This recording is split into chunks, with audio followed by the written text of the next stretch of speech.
Hello, hello, hello. Such a great feeling to have this moment with you.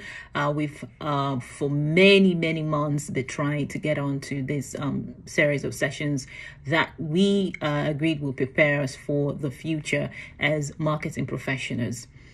So you're welcome to the Brand Colossus mentorship program aimed to inspire, mentor, and train young aspiring professionals, particularly those in tertiary institutions of learning, currently studying marketing or other related fields of study.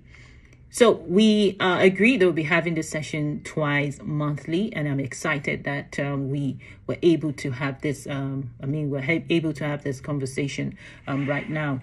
So we're going to be having an introduction to the marketing communications industry. Like I said to you in our previous conversations, marketing communication industry has overwhelming opportunities for young and aspiring professionals, students who are currently studying, who are aspiring to say, oh, they want to be part of what we are doing. I am here to tell you that we have several opportunities for you within industry if you are able or willing to develop the necessary skills, capabilities. You definitely find your way within the industry. Just to give you an introduction, so marketing communication. Marketing is the mother of all of the specializations within the industry. And within industry, we have what we call public relations, we have advertising, sales, and promotion. And it's about helping brands to succeed in the marketplace. We've seen that brands have different needs in terms of positioning themselves in ways that they can achieve their respective marketing objectives. And all of these different specializations are working together to ensure that the brand meets its objective in terms of improving on its profitability. How can a brand achieve profitability if they do not cater for brand reputation? So that is where public relation comes into it, to ensure that the relationship between the consumer and the brand is cordial and in such a way that both parties have a clear understanding of the dynamics within that relationship. And it's a relationship that would inspire trust in the brand. So you find out that brands need to continually engage with the consumer, not about come and buy, but beyond the call for action on the part of the consumer that would inspire patronage.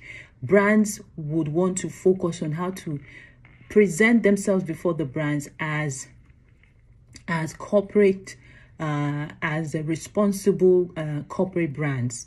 So you find out that brands are jumping on opportunities that would help them communicate that aspect of their operations in terms of sustainability, welfare.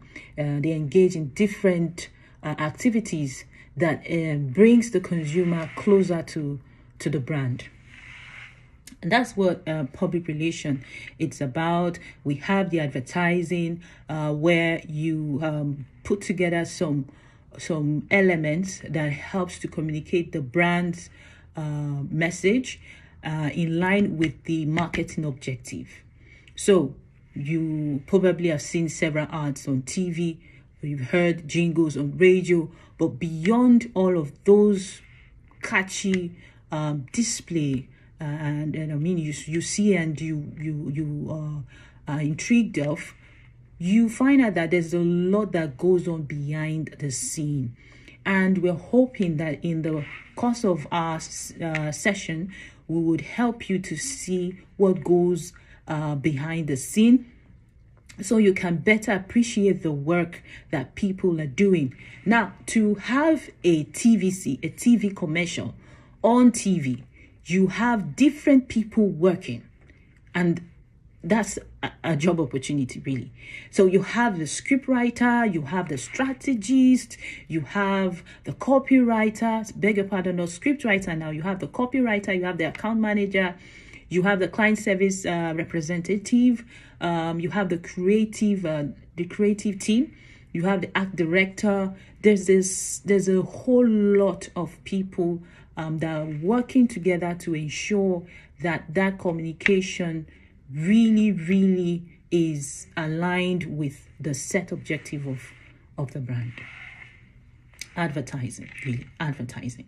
We have sales promotion, we have experiential marketing, where you have people using platforms that connects deeply with the consumer, that not even connecting with the consumer, they are activities that are geared to bring the consumer to experience the brand in a more deeper level that leaves a lasting, impression in the mind of the consumer. So the question is, what can you do that will make a consumer pick you over other competing brands?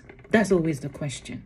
So as a marketing professional, beyond what you are being taught in school, the question you must continually get to answer is, how do I ensure that my consumer picks my brand over every other competing brand? That my consumer goes to bed thinking about my brand, my consumer share or has an emotional attachment to my brand, that it is just like an everyday thing for them. So it's a question that marketing professionals are always confronted with. And now we are in an environment where the consumer is evolving. After all, change is a constant thing. And the consumer is constantly changing. Their preferences are changing. The preferences are changing. The media consumption is changing. The attitude is changing. And then there's another thing. It's the attention span being shortened. So whatever content you want to put out there about your brand, you need to be very sure that you have the most important information within the first few seconds. So before the consumer flipped over your content into another, they've gotten the main message. And then another fundamental aspect would be putting your content in ways that are attention sustaining. So how do you manage all of those? This is where people that I call marketing professionals within this space, constantly have to come up with the answers. How do we get the consumer to listen to our content? How do we get them to understand beyond? So we're talking about communication here. So communication isn't complete without the feedback, without the action, the outcome. And so you are communicating something about your brand. You want to be sure that the communication process is seamless, that your consumer gets the message and they respond in the intended way intended for that message. So I have a couple of brands here, and most of us, we consume a lot. We are all consumers, and we rarely take our time to really look at what's going on around the brands that we love. So we have two brands from same company. We have Sprite and Coca-Cola. They're all from the same organization, the same company, two different brands. And trust me, my favorite actually is Sprite. I love Sprite. I really do. And so they're from the same company. But then the question would be, why would soft drinks manufacturing company Coca-Cola, and you would wonder, why would they have several brands within a category, soft drink? And I would say to you that is to appeal to the diverse audience, consumers that they have. So I am a consumer, but I'll tell you that my preference is for Sprite. It is when I can't find Sprite, I would go for Coca-Cola. And when I do not find either of the two, then you can imagine the state I would be at that point in time. So you'll be wondering, why would a company produce two brands, two products, and why would they do that? So the thing is to appeal to different sets of consumers. We've had the likes of Nigerian breweries having different beverage drinks, and they'll tell you each beverage drink actually have their target market. But there's some beverage drinks that are within same category that have the same target audience, but they're wondering, okay, of course you have to constantly engage with your consumer to understand what their preferences are, and that communication and kind of feedback from the consumer helps in product development. So product development is very key, because by engaging with the consumer, you get to understand, oh, I'd like to have less sugar in my Coke. I think that was what even led to the Coca-Cola low sugar.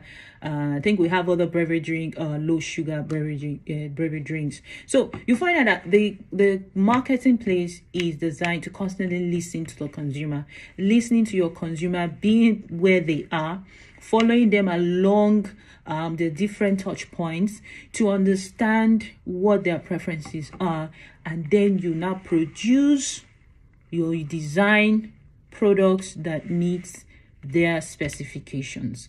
That's about marketing. Marketing is about understanding the consumer's needs and developing products that fits or that addresses those needs. So that is where you see a lot of brands are coming to, address all of that. And we have one from Nestle.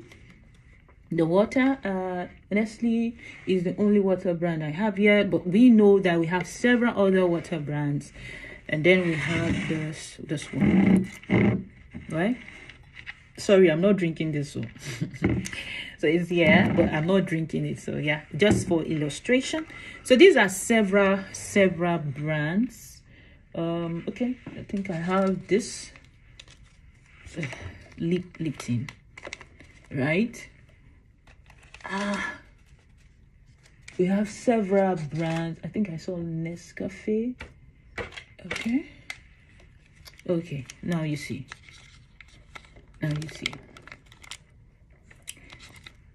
So these are different brands, and they appeal to different kinds of consumers. Someone who takes Lipton probably tell you, this is the reason I would like to have Lipton and not Nescafe. Well, personally, I love Nescafe. I think most people do actually like Nescafe. I love the aroma of Nescafe. But sometimes I do Lipton as well, right? So these products are developed to meet the diverse preferences of consumers. So consumer A may like this for a particular, flavor or whatnot. Consumer B may prefer Nescafe. Now the war in the marketplace is actually how to win consumers of a competing brand to come over to the other side. So let's say consumer A, B, C, D prefer Lipton, and E to probably GH prefer Nescafe. So the war in the marketplace is a share of the consumer's pocket, to say how can we have more consumer enjoy our product against other competing brands. So how can we ensure that we are in the faces of our consumers, that when it is time for them to make the critical decision as regards what they want to buy, I come first in their minds. So that's where advertising comes into it, by putting your brand in the faces of your consumer. So it's embedded in their minds when they're in the supermarket and they see other I as a consumer, I can relate to that a lot. I could be in the supermarket, but there are some brands that I'm loyal to, that when I get into the supermarket, I'm always looking out for those brands say, oh, that's what I want to get. And you see competing brands are everywhere, trying to get your attention. Come and buy me, come and buy me. So the constant struggle that marketing professionals have to grapple with is how to ensure that their brands comes first in the minds of their consumer when they need to make that critical decision as to which brand to buy. Which one should I buy? Which one will satisfy me? Which one will appeal to my senses and, meet my own aspiration? You can play within that space by appealing to the emotions and positioning your brand as a brand that wants to help them achieve their dreams for the future. And I know a lot of brands have actually positioned themselves within that space. That's where you have brands having taglines like Coca-Cola would tell you they're sharing joyful moments. And so when you think about Coca-Cola, you want to attribute Coca-Cola to something fun and vibrant, something that invokes joy, happiness, peace. So it's something that brands are taking on. So brands are taking on a certain kind of personality. So when you look at your brand, you look at it as a person that has emotion that helps you achieve your dreams. So if you look critically at the kind of communications we get to see every day, you see that brands are taking that space of being a person. So brand is not just a product or a service, it is a person that has emotion, that can, but some brands will tell you, I want to be your friend, I want to help you be you, I want to help you achieve your dreams.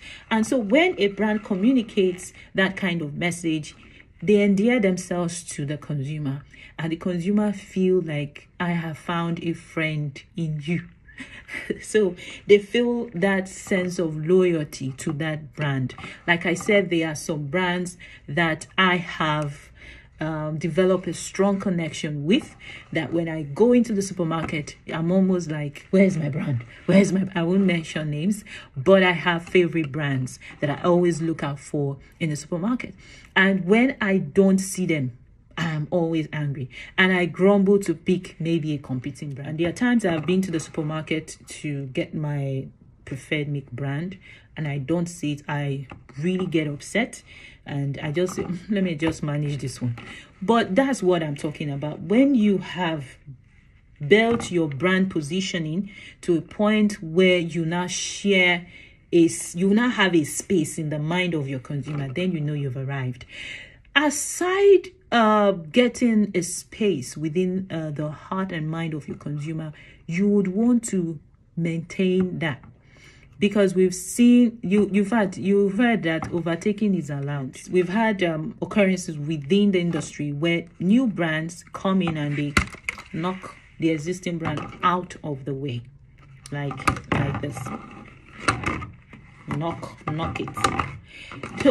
So if you want to ensure that your mind share remains constant, you have to keep feeding. You need to keep feeding your account or your emotional account with the consumer.